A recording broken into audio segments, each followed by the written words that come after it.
Bienvenidos a nuestra clase de investigación de mercados gastronómicos. Esta semana vamos a estar platicando del diseño de investigación cualitativa y específicamente de una de las herramientas de este tipo de investigación que se llama Focus Group. ¿Para qué sirve este tipo de investigación? Bueno, los Focus Group apuntan a un tipo de información que puede ser exploratoria o explicativa. Exploratoria cuando no sabemos nada del problema de investigación.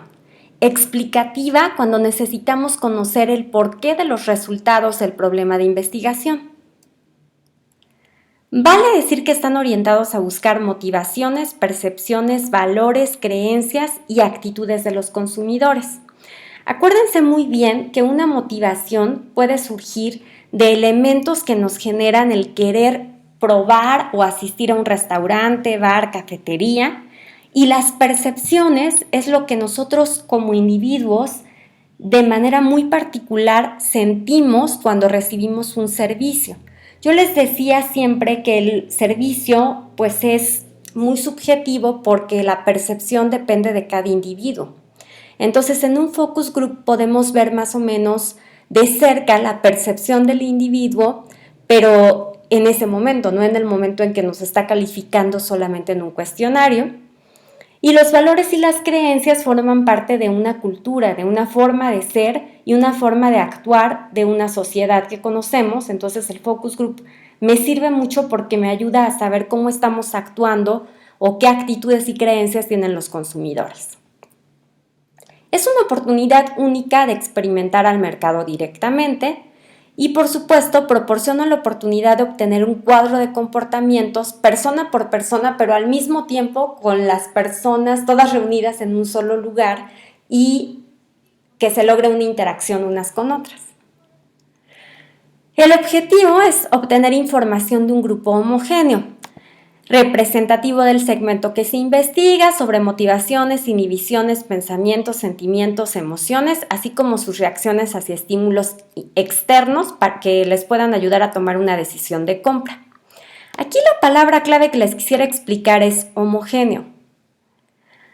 Ustedes saben que homogéneo quiere decir que los participantes tengan características iguales o muy similares, o sea, que tengan un nivel socioeconómico igual o parecido, que tengan una edad similar o estén dentro de un rango de edad, un nivel educativo también similar. Y entonces muchos me decían o comentaban en la clase en línea, cuando vimos este ejemplo de la cafetería que les decía de las bebidas refrescantes, ¿se acuerdan que veíamos un ejemplo de un focus group? Me decían, es que uno de los errores es que todas las personas que participan en el focus group son jóvenes y más bien deberían ser de diferentes segmentos de mercado, de diferentes edades, de diferentes características sociales, de diferentes niveles educativos. Fíjense que no, una de las reglas de los focus group es que las personas, los participantes, sean de grupos homogéneos. Esto no quiere decir que yo no pueda hacer un mismo focus group con la misma estructura, el mismo moderador, las mismas preguntas a diferentes segmentos de mercado. Si mi restaurante está dirigido a diferentes segmentos, es muy válido y además sería necesario que yo haga un focus group a estos diferentes segmentos. La historia de los focus group es también un tema interesante. Surge por ahí de los años 30. Y bueno, surge más en la psicología que en el marketing. ¿Y por qué surge? Bueno, porque los investigadores empiezan a preguntar si el hecho de que alguien esté cara a cara con una persona, con una sola persona, genera una influencia excesiva de esta persona que está, por así decirlo, investigando o entrevistando en el otro. Y entonces por esta razón es que surgen estos grupos focales, porque dicen, es mejor que exista una interacción en el grupo y no nada más persona a persona. Y bueno, porque también dijeron los cuestionarios, que es otra herramienta importantísima de investigación, si nos están generando preguntas demasiado limitadas, al ser preguntas cerradas. Es como cuando uno dice, es que en el cuestionario me dijeron 5 opciones de respuesta y ninguna es la que yo quisiera contestar. O sea, no se adapta o no se adecua a lo que yo quiero decir. Pero ya les he dicho que los cuestionarios abiertos son mucho más complicados de interpretar. Si bien no es imposible, es más difícil. Entonces es una buena idea hacer cuestionarios más cerrados. Pero por eso los focus group tienen este beneficio. La aplicación de la técnica no solo se ha mantenido de manera constante.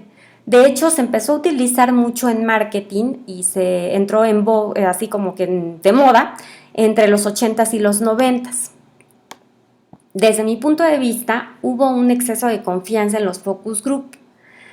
Ahora lo que ha pasado es que, se han dado cuenta que también tiene sus desventajas, así como tiene muchas ventajas, tiene desventajas, y entonces ha sufrido variaciones, entre ellos por la influencia de nuevas tecnologías, dando lugar a grupos focales por videoconferencia. Pero como ustedes se habrán dado cuenta ahora que hemos tomado clases en línea, pues las videoconferencias también tienen un montón de problemas. Ya quítenle las ventajas que puede tener una videoconferencia, que es podernos comunicar en la lejanía, el que podamos conectarnos entre todos desde nuestras casas, eso es un beneficio bien importante. Pero pues las desventajas es el internet de todos, la velocidad del internet no es la misma, hay personas que no tienen acceso a internet, surgen situaciones en donde se les puede ir la luz de repente a los participantes o el internet o la computadora, el celular o la tableta desde donde están tratando de conectarse no tiene tanta capacidad de memoria y eso también influye. O lo que nos está sucediendo en nuestro país. Estaba yo escuchando justo esta mañana un informe que decía que se ha triplicado el uso de internet general de la población en México y esto también está saturando las redes y por eso lo estamos viendo más lento de lo normal. Cabe resaltar que actualmente se le reconoce al focus group como una técnica importante de investigación. Hay detractores de los focus group que dicen no nos sirven, no los deberían hacer. Yo creo que sí es una herramienta útil y que va a seguir siendo muy útil en el futuro, pero por supuesto va a sufrir algunos cambios. Y hay otras herramientas que son maravillosas, como lo hemos platicado ya, el neuromarketing es el futuro del marketing desde mi punto de vista, pero todavía es muy caro hacer investigaciones a través de neuromarketing. Entonces, como es caro, los focus groups siguen siendo una muy buena opción para poder verificar el comportamiento o la comunicación tanto verbal como no verbal del entrevistado, los gestos, la postura, los momentos en que algo le disgusta y nosotros lo podemos saber a través de su lenguaje corporal. Para platicar de la historia de los focus group, quiero que se metan ustedes a esta liga que les voy a dejar en los comentarios y precisamente nos va a hablar acerca del hombre que empezó esta cuestión de los focus group, el padre de los focus group, por así decirlo. Y lo que yo les pido es que la lean y escriban lo más relevante. Es una lectura en inglés. Yo sé que no todos dominan el inglés, aunque ya hay un gran porcentaje de estudiantes que lo hacen y me da gusto que lo hagan. También hay traductores automáticos que pueden utilizar en internet, pero antes de utilizar al traductor, hagan ese esfuerzo los que no dominan al 100% el inglés por entenderle a esta lectura. No es larga, es pequeñita y nos va a servir mucho también para aumentar nuestras habilidades en este sentido. ¿Para qué sirven los focus group? Bueno, los focus group sirven para que nosotros entendamos el porqué de los comportamientos, pero no solamente en el plano consciente, sino en el subconsciente. Piensen ustedes cuando conocen a una persona si solamente nos dejamos llevar por lo que dice o también mucho por su lenguaje no verbal. Yo les he platicado, si yo les digo, estoy súper contenta de venir a clases, pero vengo encorvada, camino despacito, bostezo, les hablo, no sé, demasiado bajo, mi cara cuando les estoy explicando un tema es como de flojera, de aburrimiento, pues aunque yo verbalmente les diga que estoy bien contenta, ustedes se van a dar cuenta que a mí no me gusta dar clases. Y al contrario, hay personas que ni siquiera me necesitan decir que les gusta dar clases, se les nota. Los focus group me permiten entonces esto. A lo mejor alguien me dice, uy, me gustó el producto, pero tú lo estás viendo y no está probando como que le guste. Nos pasa mucho en la gastronomía. Tú le das a probar algo a alguien y si no le gustó nos podemos dar inmediatamente cuenta.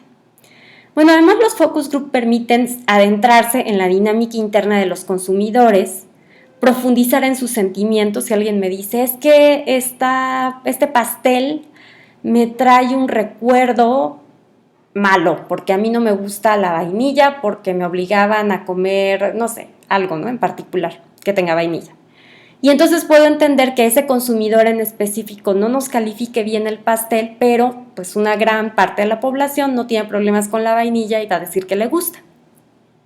Nos sirve para verificar actitudes, creencias, motivaciones y todo lo que subyace, o sea, todo lo que está alrededor de su conducta. Se me olvidó decirles, me regreso un segundito a esta parte del padre del focus group, es que ustedes pueden hacer comentarios o si tienen dudas acerca del artículo, los pueden hacer en los comentarios del video. Sirve para que vea quién sí está viendo los videos.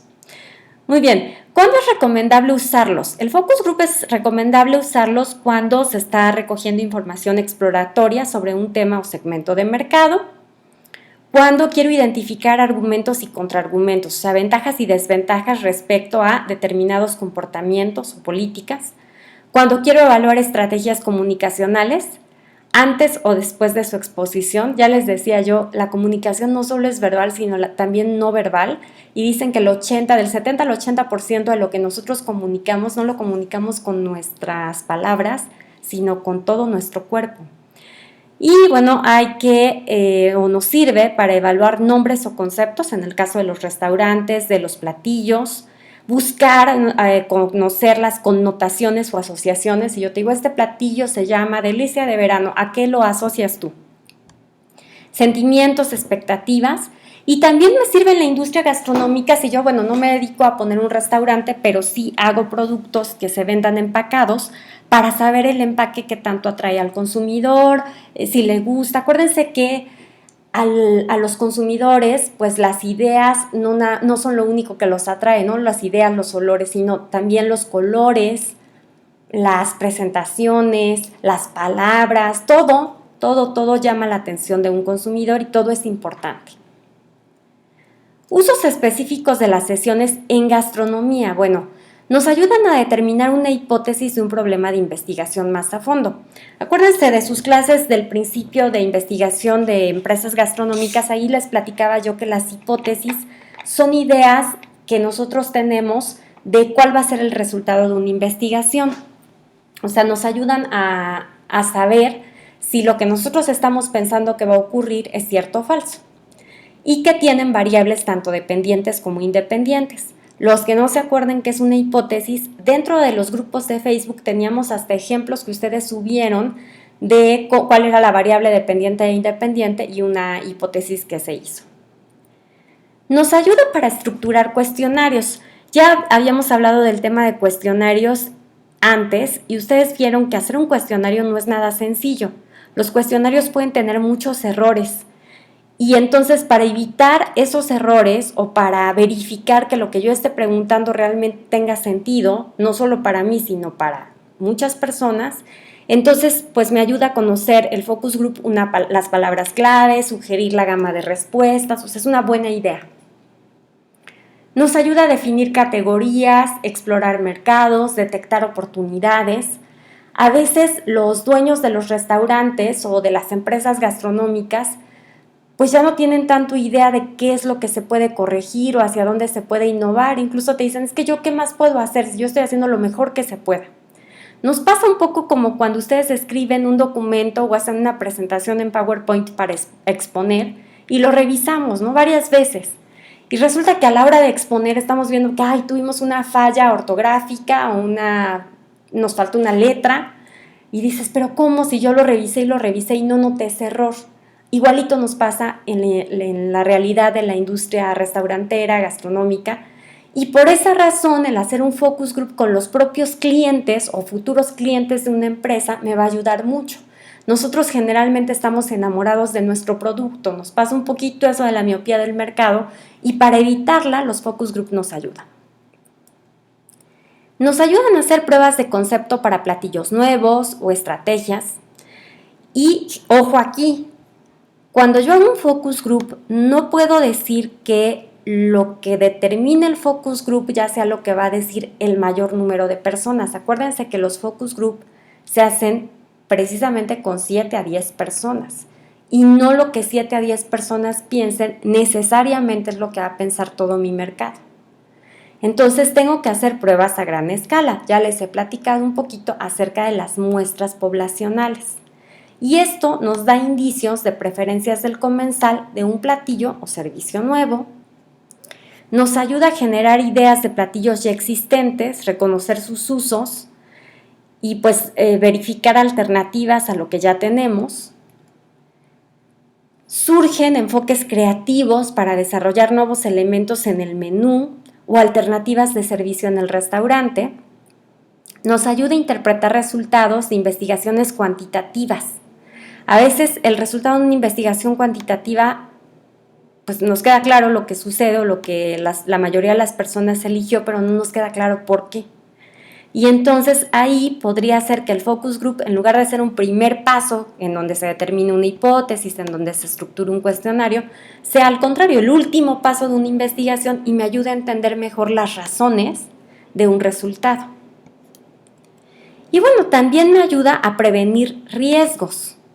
¿Cómo que riesgos? Pues ustedes saben que cuando yo introduzco un nuevo platillo al restaurante, pues hay riesgos que puedo correr y que puedo estar pasando por alto. O a lo mejor el nombre que le puse a mi platillo va a generar problemas en la comunicación. O tal vez el speech que se va a aventar el mesero para poder vender más los postres no es el más adecuado. Entonces, todo esto me puede ayudar el focus group para saber en qué me puedo equivocar. Hay diferentes tipos de grupos focales. Están entre ellos, pues, los grupos focales con moderadores duales, que son muy interesantes y muy recomendables para cuando es nuestro primer acercamiento al hacer un focus group. Ustedes que van a hacer un focus group como parte del trabajo de esta materia, pues les recomiendo eso, que 2 personas del equipo sean moderadores. Y ahí se espera que una persona garantice la correcta ejecución y la otra sea la responsable de que se discutan todas las preguntas. O sea, una persona va a estar atenta de que todos participen, de que la participación sea equitativa, de que no se salgan del tema. Y otra persona va a verificar que si eran 10 preguntas y se hagan esas 10 preguntas. Entonces es interesante. Por supuesto tienen que hacer un muy buen equipo esos moderadores, o sea, no se pueden pelear entre ellos. El grupo focal bidireccional tiene una característica en donde un grupo focal puede ver y escuchar los resultados o las respuestas de otro grupo focal igual, al que se le hicieron las mismas preguntas, con la misma estructura.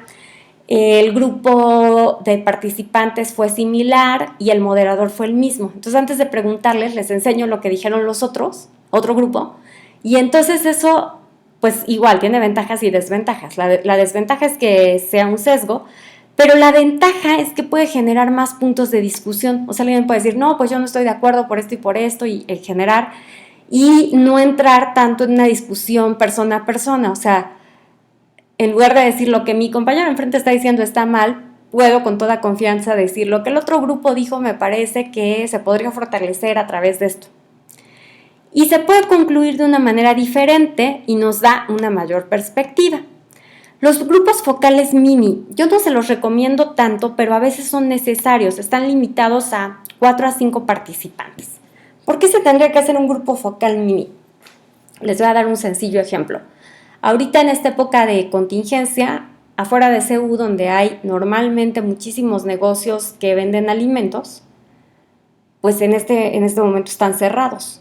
Entonces, si yo les dijera, no, su tarea es ir justo a los negocios que están afuera de CU y hacer un focus group, pues igual y sí se encuentran 4 a 5 abiertos, no más. yo considero que en este caso pues sí podrían hacerlo. O sea, si es muy específico la característica, yo les dijera, es una pyme restaurantera que abra durante el tiempo de contingencia, verifiquemos que tenga menos de 10 trabajadores, que esté en una zona determinada de la ciudad. O sea, si es muy, muy específico, pues yo no puedo hacer un focus group con más personas. El focus group con participantes moderadores, se los recomiendo cuando ya tenemos mucha experiencia en hacer focus group, no en un inicio. Dentro de los tipos de grupos focales está uno, que es donde los participantes asumen provisionalmente el papel de moderador. O sea, les permitimos que ellos le hagan preguntas a sus propios compañeros. Es bien interesante el resultado, se da una retroalimentación más imparcial y honesta, pero de alguna manera el moderador debe tener mucha experiencia. Y el grupo focal online, en donde todas las discusiones se llevan a cabo compartiendo opiniones y comentarios, pues a través de medios en línea. Ya dijimos que puede tener sus ventajas, grandes ventajas, pero también desventajas. Y en este caso deben existir 3 categorías de personas. Un moderador o 2 moderadores, los encuestados del grupo y un observador o varios observadores que tienen que verificar cómo está actuando el grupo focal. O sea, cuál es su respuesta, analizarla, verificar lenguaje no verbal, todo esto. ¿Por qué usar un focus group en una entrevista personal? Esta diapositiva se las hice porque justo una persona me lo preguntaba en la clase en línea. Miren, la respuesta es diversa y yo me encontré en internet este cuadro de ventajas y desventajas y me pareció interesante que lo platicáramos. Y además me parece adecuado lo que está diciendo. Entonces dice aquí el focus group. ¿Cuáles serían sus ventajas? Pues hay una perspectiva más amplia sobre una temática o producto. O sea, la perspectiva no se limita a una única opinión. Hay una facilidad de medir la reacción de los usuarios frente a un producto o estrategia. O sea, en este sentido, me da la oportunidad de medir una reacción inmediatamente. La entrevista personal depende, por ejemplo, si hay una persona que es muy tímida y yo la estoy entrevistando, probablemente nada más me conteste sí, no. Y si hay un focus group, tengo una interacción entre los usuarios. Y eso va a propiciar nuevas ideas, más confianza, aparición de propuestas diferentes. ¿Cuáles serían las desventajas? Pues ya dijimos, de inicio hay una posibilidad de influenciarse. Y esto pues no pasa en la entrevista personal porque las respuestas son personales, a lo mejor un poco más sinceras. El papel del focus group que tenga un desempeño bueno o malo va a jugar un papel fundamental el moderador. Y aquí en la entrevista a profundidad es más fácil ser moderador porque estoy hablando directamente con una persona. El focus group nos genera poco control del grupo. Ustedes lo saben, hay gente que le encanta hablar. Entonces, es complicado poder determinar o moderar que todos los participantes hablen lo mismo, el mismo número de tiempo y que realmente den sus ideas. Normalmente en un focus group va a haber una especie como de líder que quiera participar todo el tiempo. En la entrevista los resultados pues son más concretos y específicos. Y aquí en el focus group la desventaja sería que yo puedo profundizar menos en las respuestas. O sea, si alguien me dice, esta galleta no me gustó, ¿por qué? ¿Qué sentimiento? Todo, pero yo no voy a poder ir más allá. Y en una entrevista, pues sí es más fácil que me diga con lujo de detalles por qué sí o por qué no le gustó algo. Respecto a otras técnicas de investigación, bueno, el focus group tiene ventajas y desventajas. La observación directa, por ejemplo, es más apropiada para estudios de roles sociales en una organización. ¿Cómo que roles sociales? Por ejemplo, si yo quiero saber si el personal de cocina trabaja adecuadamente en tal restaurante o en tal bar, me serviría mejor hacer una guía de observación y verificar si cada persona sabe lo que se tiene que hacer, si no se estorban unos a otros, si existe un organigrama claro para ellos, o sea, no necesariamente el organigrama escrito, sino si saben perfectamente a quién hacerle caso, quién es la autoridad. Podemos verificar las características del jefe de cocina y cómo está trabajando, la calidad del producto que sale, y no necesito preguntarles. Eso es con observación directa. El focus group es particularmente sensible para el estudio de actitudes y experiencias. O sea, yo los reúno a todos los trabajadores de un restaurante y les digo, ¿cómo consideran que es el trabajo en equipo? Pues ellos me van a decir un montón de cosas que a lo mejor no son necesariamente ciertas, y ahí sería mejor hacer una observación directa. Las entrevistas son más adecuadas para analizar ideas de biografías personales. O sea, si yo quiero preguntarle a alguien cómo inició su carrera gastronómica, cuáles han sido los retos más importantes que ha sufrido, qué recomendaciones les hace a los nuevos profesionales o profesionistas en la gastronomía, pues es mejor hacer una entrevista que un focus group, que está más indicado para examinar cómo se desarrollan y operan las ideas en un contexto cultural. ¿Qué hace un contexto cultural? Pues todas las características demográficas, todas las creencias, todos los valores, todas las actitudes que compartimos con una comunidad. Los cuestionarios son más apropiados para obtener información cuantitativa y estudiar las opiniones de un mayor grupo de personas, ya lo habíamos dicho. Si yo quiero llegar a una muestra representativa, tendré que hacer un cuestionario. Bueno, otro comentario que tengo aquí es que nosotros revisemos este artículo. Este artículo también está en inglés, bien interesante, y que le pongamos especial atención a donde dice áreas de consideraciones especiales. Lo vamos a platicar también en la próxima clase en línea. Lugares para realizar una sesión de grupo.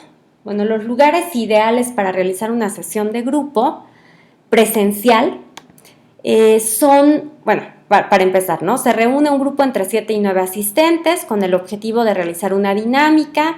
La idea es que fluyan las ideas y lo óptimo es que los asistentes no se conozcan entre sí. Para que se sientan en confianza, se les va a invitar a pasar a una sala confortable. Obviamente, si se puede, se les da café, refresco, botanas, galletas, porque esto facilita que entablen una charla informal, se sientan a gusto, relajados, sin tensiones, y se hace una dinámica que se llama dinámica rompehielos, que se utiliza mucho cuando nosotros vamos a hacer un taller, incluso lo utilizamos los maestros en clase, ¿no? Los primeros días de clase, oye, ¿tú quién eres? ¿Qué te interesa de tal cosa? O cuando vamos a un curso y te dicen, pues preséntate, dinos por qué estás aquí, qué te motiva a aprender. Este tipo de dinámicas no se hacen para perder tiempo, ¿no? En realidad se hacen porque nos permiten que los participantes entren en confianza, y eso es muy necesario en un focus group. Dentro de los lugares ideales para realizar una sesión de focus group están las cámaras Gesell. En el video que veíamos de los Simpsons, el ejemplo que les puse en línea, en la clase en línea, veíamos que estaban precisamente en una cámara Gesell, que es en realidad pues es un lugar en donde hay personas que pueden observar al grupo sin ser vistos, ¿no? O sea, están aquí personas, está aquí una especie como de vidrio, pero en realidad, o sea, parece un espejo, pero en realidad es un vidrio, y los que están aquí están hablando, están participando con el moderador, y los que están acá están observando y verificando lo que se está haciendo, lográndose así una buena dinámica en un menor tiempo. Este tipo de salas se usaban originalmente para sesiones clínicas, psicológicas, ¿no? O sea, o se utiliza también mucho para identificar cuando hay un delito, crímenes, etcétera, para identificar a los sospechosos y no poner en riesgo a las víctimas. Dicha cámara consta, como ya les dije, de un espejo, de una sola vista, pero se supone que los asistentes no se percatan de que están ante personas que los están analizando, escuchando, y bueno, también se puede hacer ahora que se coloquen cámaras en distintas áreas. Lo de ya la cámara Gesell, pues es, como ya lo hemos visto tanto en películas, en lo que yo les digo, en videos, etcétera, pues ya no tenemos tanto la confianza de que si estás viendo un espejo, dices, pues seguro me están viendo del otro lado. Entonces, creo que las cámaras son una buena opción. Cuando no es posible hacer las sesiones en cámara Gesell, se puede alquilar el salón de un hotel o de un restaurante. Y bueno, hay que tener en cuenta los segmentos que se van a entrevistar. ¿Por qué les digo tener en cuenta? Bueno, hay segmentos. Por ejemplo, si es un nivel socioeconómico muy bajo y yo lo cito en un hotel muy lujoso, a lo mejor no van. O sea, es más complicado que la gente asista.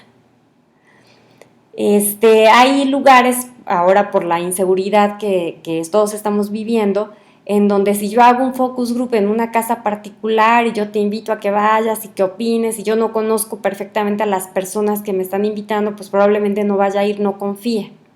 Entonces, estas cosas se deben considerar. ¿Cómo se diseña un focus group? Bueno, primero se hace un brief de investigación. Un brief es como una pequeña reunión.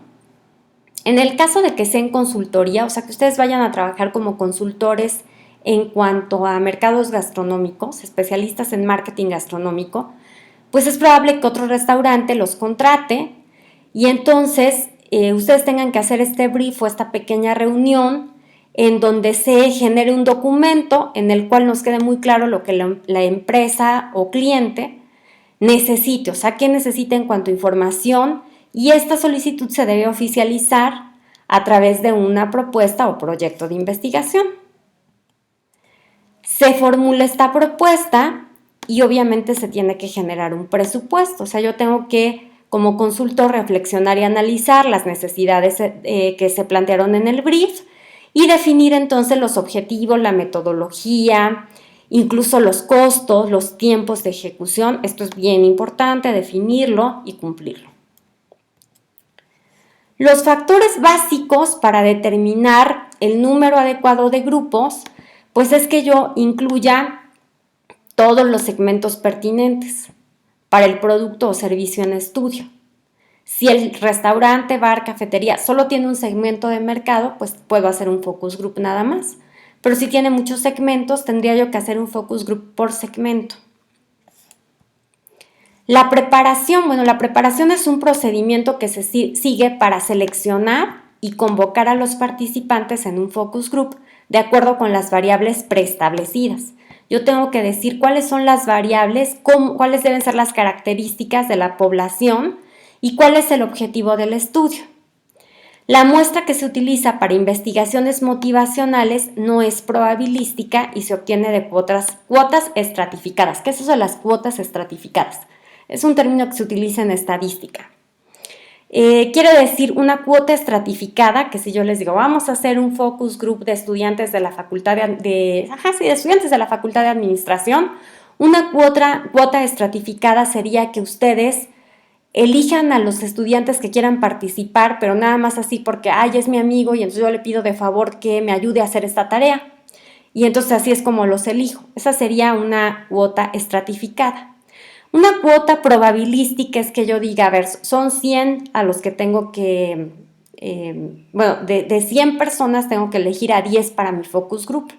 Entonces, de los que vayan pasando en la calle, voy a invitar a 1 y a 9 no, otra vez a 1 y a 9 no, otra vez a 1 y a 9 no. Y todos tienen la misma posibilidad, si se dan cuenta, posibilidad probabilística de ser seleccionados. Claro que ahí es mucho más complicado porque si el 1 me dice que no, a los otros 9 no los puedo entrevistar hasta el otro siguiente 1, y si esos 100 no me funcionaron, tengo que generar otros 100 diferentes. Espero haberme dado a entender. Si no, pónganmelo en los comentarios, no le entendimos a eso.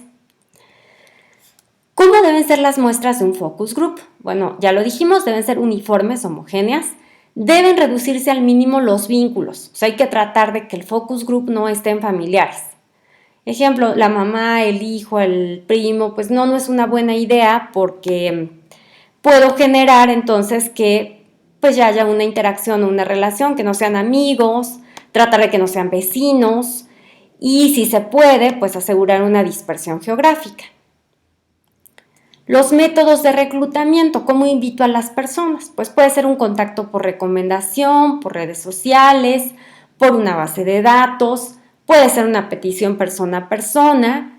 Y bueno, en el focus group Así como en todas las herramientas de investigación que yo les he platicado, pues a las personas no siempre les gusta participar. Entonces se les entrega un incentivo, pues puede ser económico, puede ser un regalo por su tiempo, puedo, no sé, decirles, a ver, te voy a invitar, en este momento no lo podemos hacer por la contingencia, pero te voy a invitar a comer, voy a preparar pizzas y después del focus group, pues todos vamos a tener una convivencia. Sería una buena manera, ¿no?, de generar este incentivo. O se les paga. Después se elaboran los instrumentos y los materiales. Esta parte es delicada, así como nosotros estuvimos platicando de cómo se elaboraban preguntas para un cuestionario, pues son muy parecidas las reglas para las preguntas de una entrevista o un focus group. Es un listado general primero de los temas a ser tratados o interrogantes por resolver. Después de hacer ese listado general, debe haber una fase previa de realización, cuando se prepara y se define la estructura que se va a seguir. Como nada más puedo tener 90 minutos, pues los objetivos del estudio no pueden ser muchos. Se recomienda que los objetivos se determinen los temas estructurales de la guía. O sea, yo tenga un tema por objetivo. Y que la utilización de la guía sea flexible en todo sentido. O sea, al decir flexible, pues a lo mejor puede durar, yo puedo intentar que el focus group dure 60 minutos y tal vez se me va un poquito menos o un poquito más, pero no debo rebasar los 90 minutos. Me dicen por ahí, oiga, un focus group de 20 minutos me sirve, pues si es una sola temática y yo abordé todo y cumplí con mi objetivo de investigación, pues sí sirve. Sería raro que se diera y sería también extraño que los participantes pudieran resolver algo tan rápido, pero bueno, podría ser. En relación con el orden de presentación de los temas, debe facilitarse el flujo natural de la discusión y la espontaneidad, pero sin permitir lo que veíamos en el ejemplo que yo les puse de la cafetería y de las bebidas refrescantes, donde yo les decía lo que les está pasando es que ellos ya iban preguntándoles, por decirles algo, por el precio y las personas seguían opinando de la publicidad de las bebidas. ¿Cómo lograr que cada participante hable equitativamente en un focus group? Esta es una pregunta que quiero que me respondan posteando debajo del video los comentarios. Y esto cuenta para mí como participación de clase. No lo voy a mencionar en otro lugar más que en este video porque además me está permitiendo ver quién realmente está viendo los videos y quién no. Entonces, si tú estás viendo el video, comenta. ¿Cómo lograrías tú que cada participante hable equitativamente? El paso 4 tiene que ver con precisamente el ejercicio del focus group. Y entonces les voy a pedir que evalúen y analicen este ejemplo, que también les voy a poner como liga de apoyo. Y ahí me van a comentar sobre lo que aprendieron en el ejemplo en la clase virtual. O sea, en la clase virtual me van a decir, pues ese ejemplo que puso de trabajo, yo creo que esto estuvo bien, esto estuvo mal. Es un ejemplo de una persona que realizó un focus group y que hace todo un informe de cómo es el focus group. Si está bien o mal hecho el informe, eso lo vamos a platicar en la clase virtual. El paso 5 es la realización. La duración del focus group no debe superar los 120 minutos, o sea, debe ser más o menos de 60 minutos, puede ser de 90, pero ya 2 horas es un focus group largo. Esta duración incluye todas sus fases, desde el calentamiento o rapport, que es lo que yo les decía, la actividad esta donde entramos como en confianza, eso es el rapport. Y entonces puedo hacer un jueguito, una dinámica rompehielos. Busquen en internet, ¿no?, dinámicas rompehielos que se puedan aplicar para que la gente se conozca. Y esto va hasta la despedida, o sea, el tiempo que yo estoy considerando debe tener desde la primera fase, desde el calentamiento hasta la despedida. La figura del moderador. Bueno, los focus group deben estar al mando de un buen moderador. El moderador tiene que estar definido. Si el equipo de ustedes es de 5 personas, 2 personas pueden fungir como moderadores, no más. Yo no les recomiendo que los 5 estén fungiendo como moderadores porque va a ser una complicación. Máximo 2. Eventualmente puede participar el comoderador, lo que yo les decía, que aporte preguntas o inquietudes, pero bien importante, sin afectar la posición del líder formal del moderador central. O sea, yo no le puedo decir, te equivocaste, o sea, no, se tiene que ver como un equipo. El rol del moderador. Un buen moderador debe tener características como que conozca el tema que va a indagar y que muestre capacidad para estructurar y redondear temas. O sea, debe ser una persona que tenga muy buenas habilidades para comunicarse, tanto verbal como no verbalmente, que no sea penoso y que hable bien en público. Que tenga claridad y sencillez de expresión lingüística. Que sea amable, que muestre sensibilidad de escuchar con atención y que trate de reducir lo más que se pueda el lenguaje no verbal. Si el moderador nuevamente hace una cara o una expresión cuando las personas responden, esto va a generar que las personas se sientan cohibidas o motivadas a responder tal o cual cosa. Debe tener capacidad para dirigir e interrogar críticamente y para confirmar datos. O sea, puede ser una persona que te diga o que te repita lo que acabas de decir de otra manera para confirmar que se entendió bien. Debe tener buena memoria y retener lo dicho. O sea, por lo mismo, como va a confirmar datos, debe ser una persona que esté poniendo atención. Debe dar confianza a las personas, o sea, debe ser muy amable, tomando en cuenta lo que dicen y abstenerse de dar su opinión. Esto es fundamental y fue un error que veíamos en el ejemplo de las bebidas refrescantes, donde la moderadora estaba diciendo las características positivas de las bebidas. El paso 6 es el análisis de los resultados. Entonces, ¿qué se hace? Bueno, es un proceso, discúlpeme, aquí tuve un error, mediante el cual la información recabada en los focus groups es sistematizada e interpretada para responder a los objetivos y a la finalidad de la investigación. Los pasos son revisar grabaciones, la puedes revisar muchas veces, hacer pausas, hacer transcripciones de lo que te dijeron las personas y considerar también el lenguaje no verbal. Debes agrupar los hallazgos por temas y debes evaluar entonces las fortalezas de los resultados para transcribir el informe final. Vamos a tener una actividad de aprendizaje. Junto con su equipo van a realizar un focus group.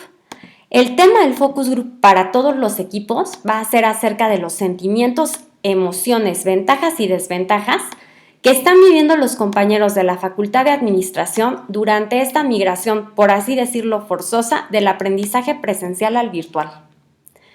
Es un tema que está muy de moda en estas semanas, entonces todavía no lo vamos a hacer, me falta que conozcamos más, me falta que discutamos mejor las características de los focus group, que hagan ustedes los ejercicios que les propongo en este video. Y entonces vamos a tener nuestra clase virtual el próximo martes y ahí ya les voy a platicar las fechas de entrega, las características de este trabajo, etcétera, etcétera. Todavía no se asusten, no es un trabajo que inmediatamente lo tengan que hacer, pero sí ya lo tenemos que ir planeando, pensando. Muchachos, pues es el fin de la presentación, es el fin de la clase. Les agradezco mucho su atención. Fue un video un poquito más largo, pero el tema era importante. Entonces sigan participando, sigan haciendo sus tareas y les agradezco toda su atención y su presencia en la clase en línea del día martes. Muchísimas gracias.